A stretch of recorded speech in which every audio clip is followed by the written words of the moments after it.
আমরা সবাই জানি মানুষ কথা বলার মাধ্যমে মনের ভাব প্রকাশ করে, কিন্তু আপনি জানেন কি শব্দ তৈরির মূল যন্ত্র বা তন্ত্র কোনটি? কোথা থেকে শব্দের সৃষ্টি হয়? আপেক্ষিকভাবে আমরা সবাই মুখ দিয়েই কথা বলি, কিন্তু এটি শব্দ তৈরি করতে পারে না। শব্দ তৈরির মূল উৎপত্তি স্থল ভোকাল কর্ড। আজকে আমরা মানবদেহের এই গুরুত্বপূর্ণ অঙ্গ ভোকাল কর্ড নিয়ে কিছু অজানা মজার তথ্য শেয়ার করব। তো চলুন শুরু করা যাক।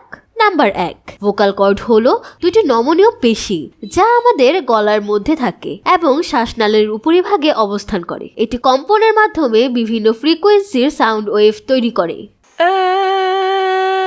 নাম্বার 2, এই ভোকাল কর্ড শুধু কথা বলার জন্য নয়, বরং তা শ্বাসনালীর সুরক্ষাও করে।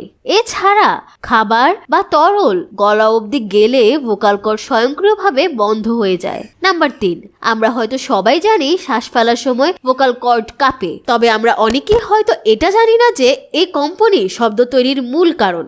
ভিন্ন ভিন্ন কম্পন গতি বিভিন্ন টোন তৈরি করে।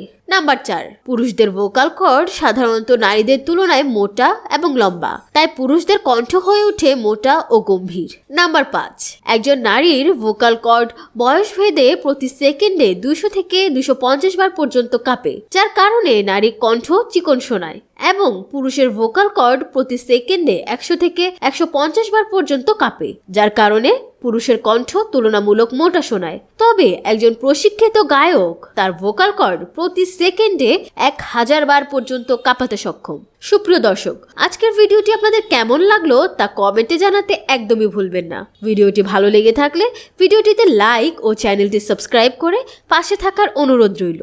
ধন্যবাদ।